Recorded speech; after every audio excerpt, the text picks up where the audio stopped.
उत्तर प्रदेश की, जहां पर माया राज के खिलाफ एक और आवाज गूंज उठी है। यह आवाज है एक और आईपीएस की।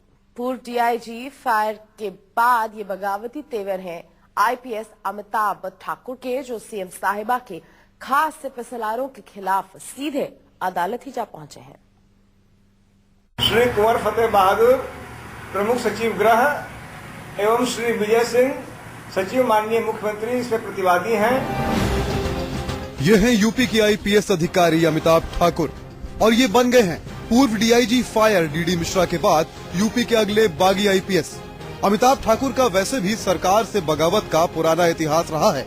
मायावती सरकार से इनकी नहीं बनी, लिहाजा ये दर दर की ठोकरें खाते रहे। कभी निलंबन तो कभी प्रमोशन में आनाकानी। यही नहीं, पढ़ाई के लिए लंबी छुट्टी भी इनको देने में प्रदेश सरकार आनाकानी करती रही। लंबे संघर्ष के बाद आज ये अदालत की शरण में है। इन्हें भी मायावती सरकार के कुछ चुनिंदा अफसरों से शिकायत है, जिनमें से एक है मायावती के खास सिपहसालार और प्रदेश के प्रमुख सचिव गृह कुंवर फतेह बहादुर सिंह। कुंवर फतेह बहादुर सिंह सरकार के इतने खास हैं कि कभी मायावती सरकार में सबसे ऊंचे कद के मंत्री बाबू सिंह कुशवाहा भी इनसे खौफ खाते हैं और खतरा बताते हैं। लेकिन अमिताभ ठाकुर का मामला दूसरा है। इनको शिकायत है कि फतेह बहादुर और मुख्यमंत्री के सचिव विजय सिंह न केवल उनको मानसिक और सामाजिक तौर पर प्रताड़ित कर रहे हैं, बल्कि उनके करियर से भी खेल रहे हैं। श्री कुंवर फतेह बहादुर प्रमुख सचिव गृह एवं श्री विजय सिंह सचिव माननीय मुख्यमंत्री इसमें प्रतिवादी हैं। जो डिस्क्रिमिनेशन और हैरेसमेंट हुआ है उसकी निष्पक्ष और त्वरित जांच कराई जाए। डीआईजी फायर के पद पर रहते हुए मायावती सरकार के खिलाफ सीधे भ्रष्टाचार के आरोप लगाने वाले डीडी मिश्रा के बाद अब बारी अमिताभ ठाकुर की थी और अब इस एक और आईपीएस अफसर ने सीधे सरकार के खिलाफ मोर्चा खोल दिया है। डीडी मिश्रा के मामले में पहले तो सरकार उन्हें पागल करार देने पर जुटी रही, लेकिन मामले को तूल पकड़ता देख सरकार ने उनकी तरक्की कर दी।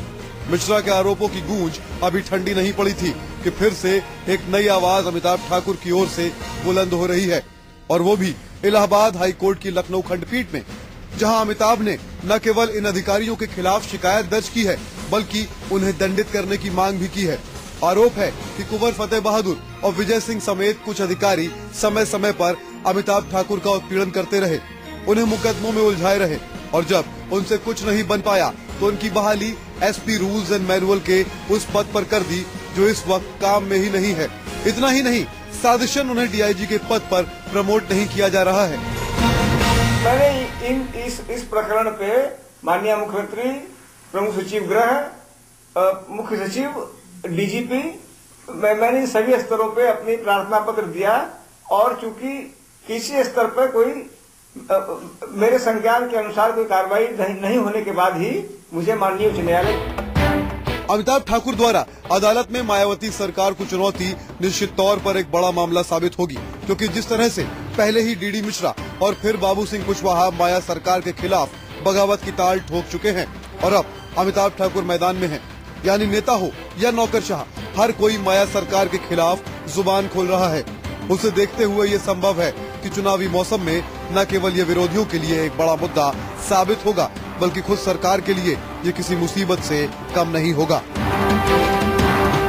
मानस श्रीवास्तव, लखनऊ, न्यूज़ 24।